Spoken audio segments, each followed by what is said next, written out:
درد سے، سوچوں سے، غم سے، رونے سے مظلوم کا ساتھ دیتے تھے۔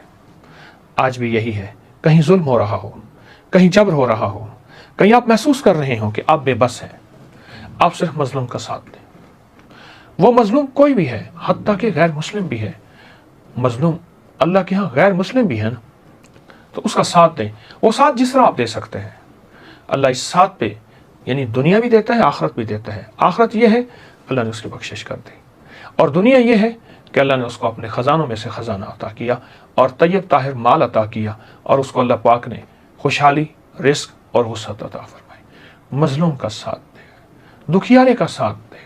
وہ مظلوم بیمار ہے، دکھیارا، وہ غم زدہ ہے، وہ کسی تکلیف میں ہے، وہ مقروض ہے، اس دکھیارے کا ساتھ دیں۔ آپ کچھ نہیں کر سکتے، اس کا احساس، اس کے لیے دعا، اس کے لیے اللہ سے مانگنا، اس کے لیے ایک درد، اس کے لیے ایک کیفیت، اس کے لیے ایک سوچ اور سوز، اللہ سے یہ منوائیں اور اللہ سے عرض کریں۔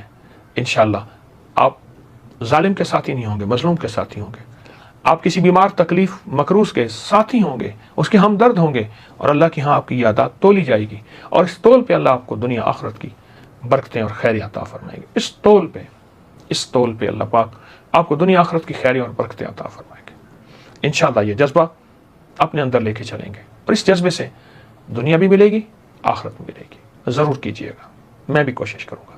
یہ کاغذ کا چھوٹا سا ٹکڑا آپ کو مالا مال کر دے گا، پر وہ کیسے؟ کیا آپ ساری زندگی غربت، تنگ دستی، مفلسی میں زندگی گزاریں گے؟ لیکن نہ، مجھ سے سونا بنانے کا آپ آج پورا نسخہ اور فارمولہ لے لیں۔ روحانی دنیا کے سونے بنانے کا ایک ایسا کچھ تھا اور ایک ایسا راز جو اب تک دلوں میں، سینوں میں رہا، آج میں اس کو افشاں کر رہا ہوں۔ اپنے گھر میں سونے کا دریا آپ بھی نکالیں، دیر کیسی؟ چند دنوں میں مالا مال ہونے کا راز۔ کیا آپ بھی ساری زندگی صرف خواب ہی دیکھتے رہیں گے؟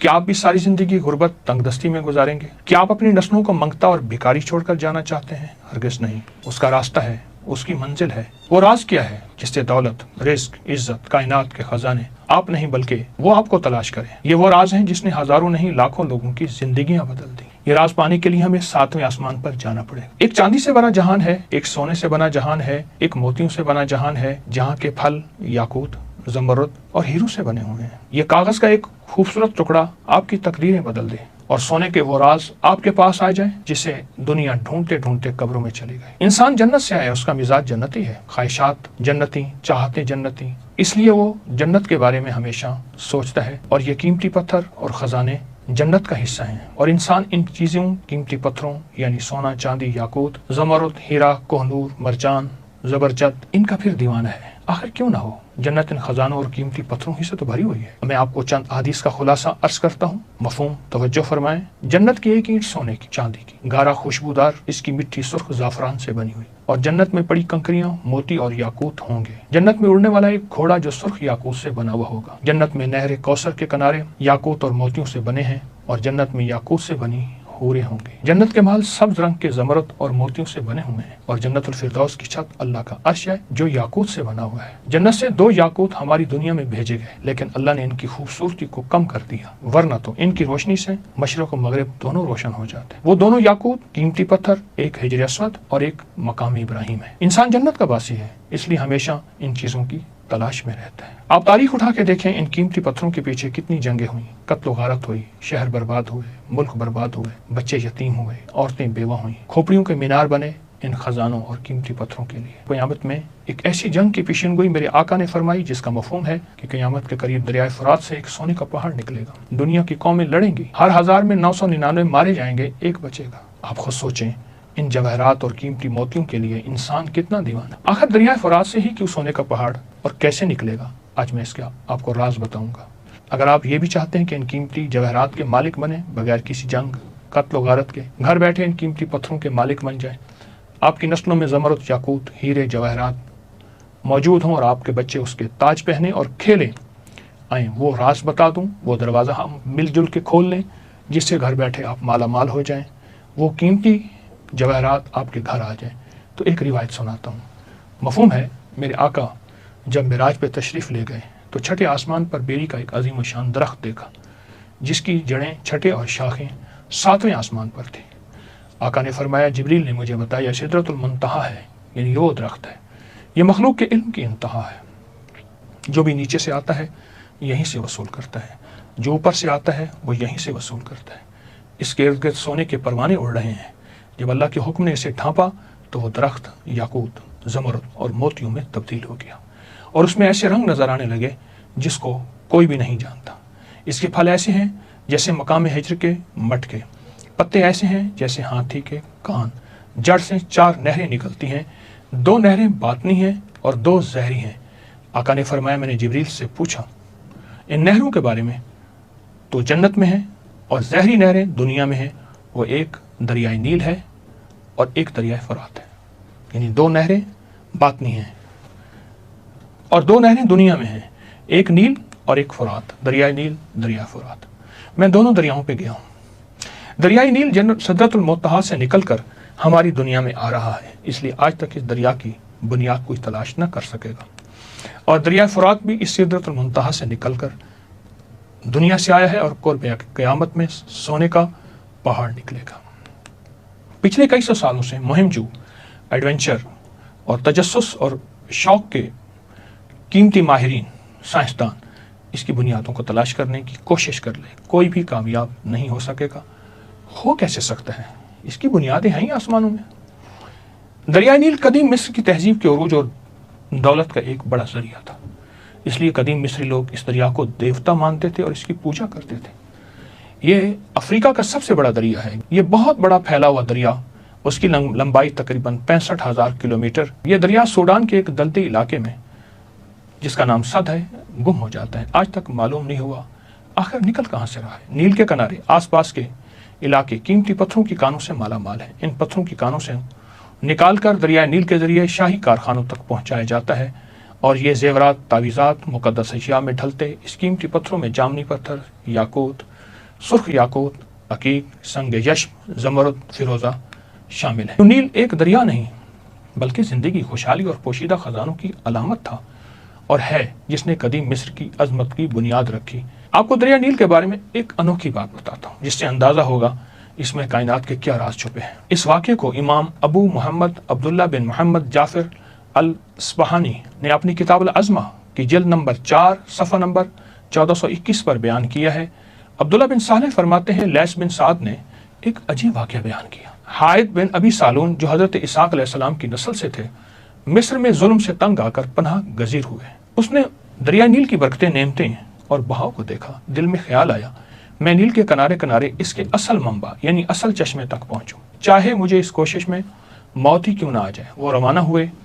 روایت 30 سال انسانوں کے درمیان اور 30 سال غیر آباد علاقوں اور جنات کی وادی میں سفر کرتے رہے۔ 30 سال انسانوں کے درمیان اور 30 سال غیر انسانوں کے درمیان، یعنی بیابان، جنگل، جنات کی وادیوں میں۔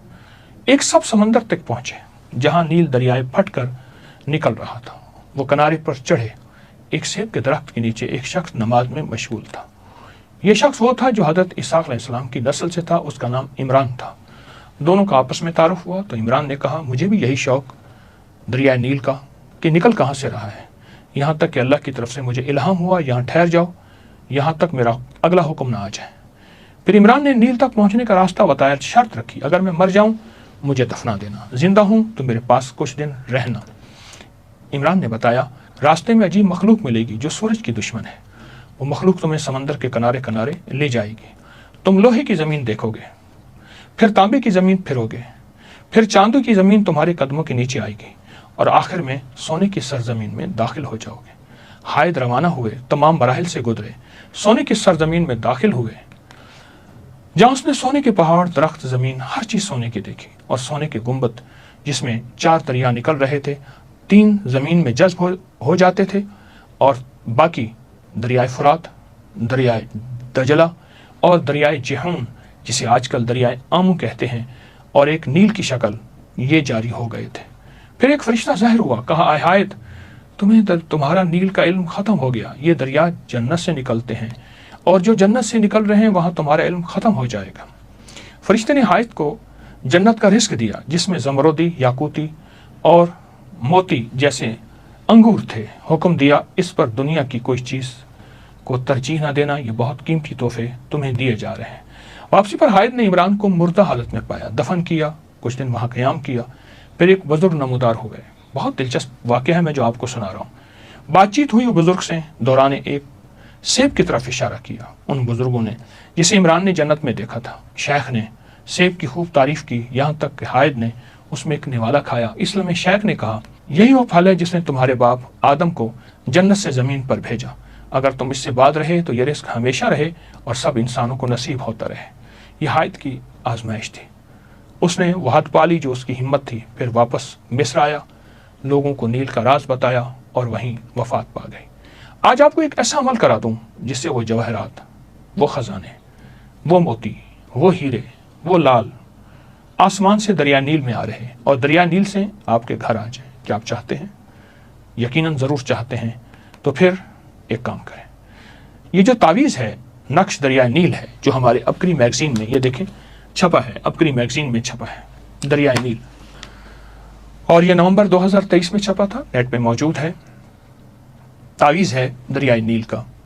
روزانہ کسی بھی وقت 11 مرتبہ سورۃ رحمان کی آیت فَبِأَيِّ آلَاءِ رَبِّكُمَا تُكَذِّبَانِ، تصور کریں کہ نیل سے روشنی، ایک تصور میں روشنی، جواہرات اور روحانی خزانے آپ کے گھر آ رہے ہیں۔ اس نقش کو سامنے رکھیں اور روزانہ کسی بھی وقت 11 مرتبہ سورۃ رحمان کی آیت، اور تصور کریں کہ نیل سے روشنی، جواہرات اور روحانی خزانے آپ کے گھر آ رہے ہیں، اور آیت پڑھیں گے فَبِأَيِّ آلَاءِ رَبِّكُمَا تُكَذِّبَانِ، اور اس کا ہدیہ حضرت عمر رضی اللہ تعالیٰ عنہ کی روح کو ہدیہ کریں، امیر المومنین حضرت عمر کی، جن کے وسیلے سے ہمیں یہ نقش ملا۔ آپ کو عمل کرنے سے کیا ملے گا؟ نمبر 1 رزق کی برکت، نمبر 2 کاروبار میں عروج اور ترقی، نمبر 3 نسلوں سے محتاجی ختم اور تنگ دستی ختم، نمبر 4 بے اولادوں کو اولاد، نمبر 5 نسلوں میں بیٹے ہی بیٹے، نمبر 6 آپ جہاں چاہیں وہاں عزت وقار شان و شوکت، نمبر 7 ذاتی گھر، بہترین گھر، بڑا گھر اور خوبصورت، نمبر 8 بڑے لوگ، حکام، افسران آپ کے خیرخواہ ہوں گے، اور نمبر 9 آپ اور آپ کی نسلیں صحت اور عافیت والی زندگی گزاریں گے، اور نمبر 10 آپ کو روحانیت میں عروج اور کمال حاصل ہوگا، اور نمبر 11 اللہ آپ کو اور آپ کی نسلوں کو دنیا کے قیمتی خزانے عطا کرے گا۔